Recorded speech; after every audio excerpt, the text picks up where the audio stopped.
Ce film vous montre comment le démonte-pneus Bernholz vous permet de réaliser des gains de temps et d'argent.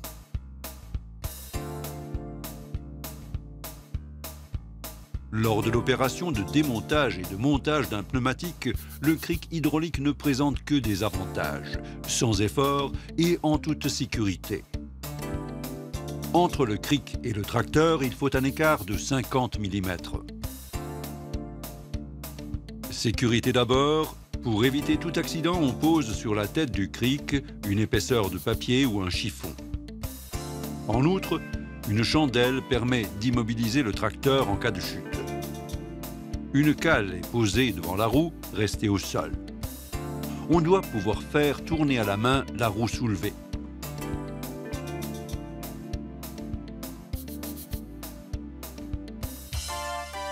Par simple réglage de l'axe, les bras de l'appareil ont une course de 0 à 1,20 m en fonction de la section du pneumatique.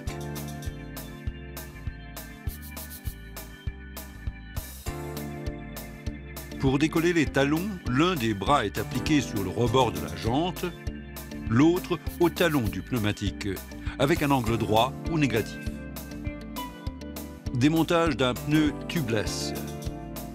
Dégonfler, décoller les talons, côté extérieur puis intérieur.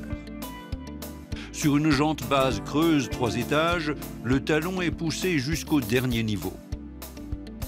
Le talon ayant tendance à se repositionner naturellement, on le bloque avec une pince fixée au rebord de la jante. On fait pivoter la roue de 45 degrés et le talon tombe automatiquement dans l'étage le plus bas de la jante. Le pneu est décollé, il ne touche plus sol. Un tiers du talon est enduit de graisse à pneu.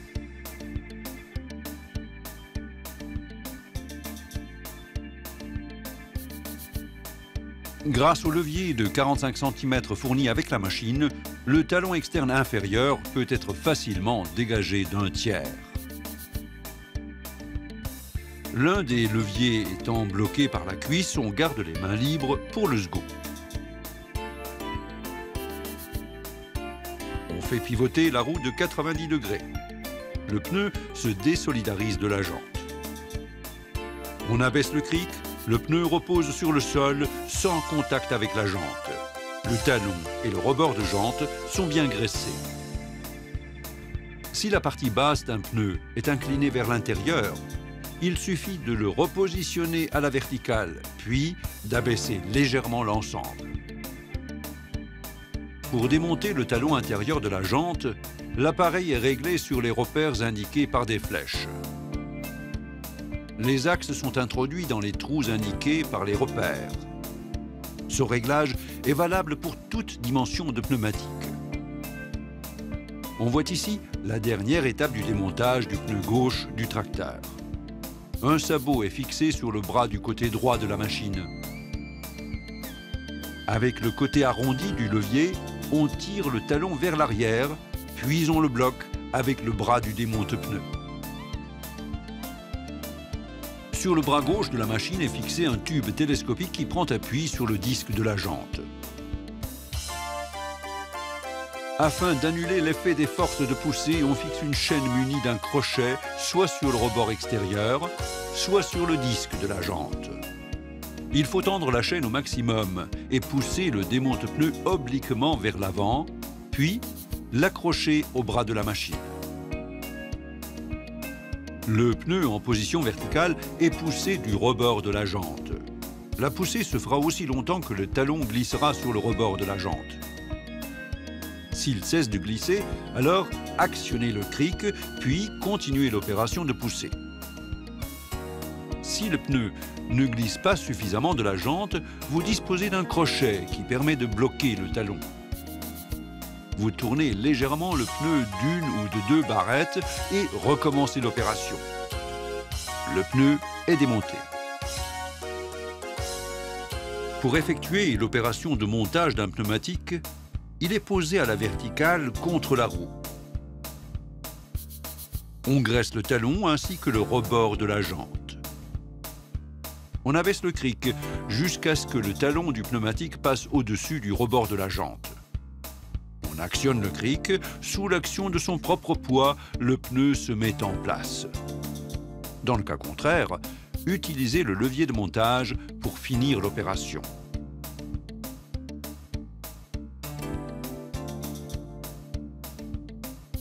Une pince bloque le pneu en position 3 ou 9 heures. La roue est tournée de 45 degrés, le talon se positionne automatiquement dans le 3e étage de la jante.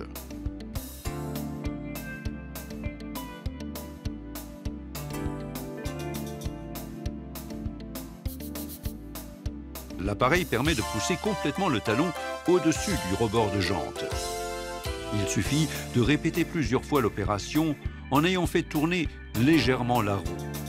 Mais on peut aussi facilement finir le montage avec les leviers.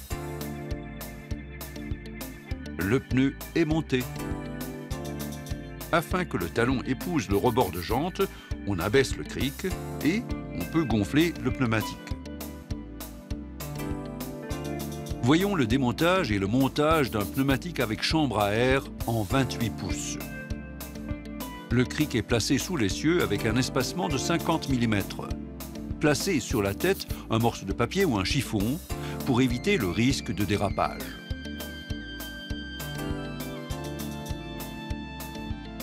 La hauteur de l'appareil est réglée par rapport à la hauteur de l'axe du tracteur. Ensuite, on dégonfle le pneu. On peut maintenant sans risque décoller les talons de chaque côté.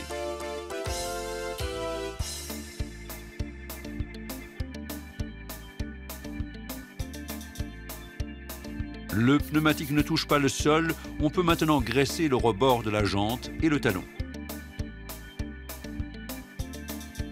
Avec les deux petits leviers, on démonte le pneumatique à partir du bas, on fait tourner la roue de 90 degrés et le talon est démonté.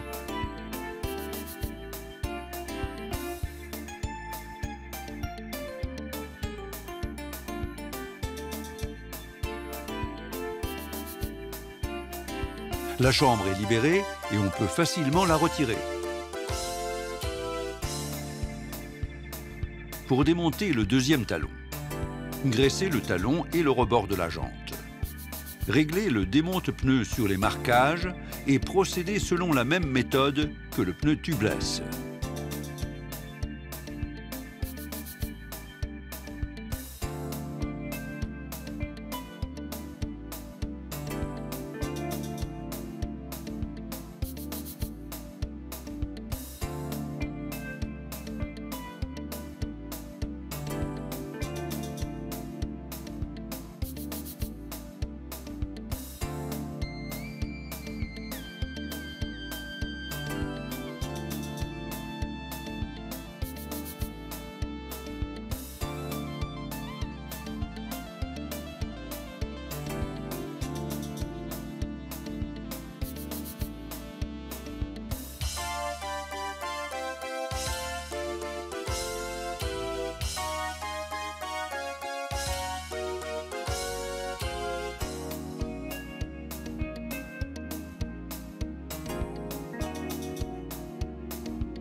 Pour éviter que la chambre ne soit vrillée, il faut la saisir par le haut, la laisser pendre, repérer la position de la valve et du trou de la valve. La valve est vissée du côté extérieur. Si le trou de valve se trouve du côté intérieur, on utilise un accroche-valve. On le passe dans le trou et on le visse sur la chambre à air. On tourne la roue et la chambre à air peut facilement être introduite dans le pneu. Le talon du pneu est graissé, une pince est fixée à 3 ou 9 heures. Rotation de la roue, on pousse le talon avec la machine ou on finit le montage avec les leviers sans le moindre effort. Le cric est abaissé, le pneumatique est centré sur la roue. L'opération de démontage et de montage peut également être réalisée avec une roue démontée d'un véhicule. Un kit de fixation permet de reprendre toutes les roues munies d'un disque. Il permet de faire exactement la même opération que sur un pneumatique monté sur un véhicule. Le manie-roue peut être équipé de rouleaux ayant une section variant de 400 à 800 mm. La roue peut être levée, déplacée et tournée grâce au mécanisme. Ces opérations se font en toute sécurité et sans effort. Le démonte-cardan est adapté à tous les modèles proposés sur le marché.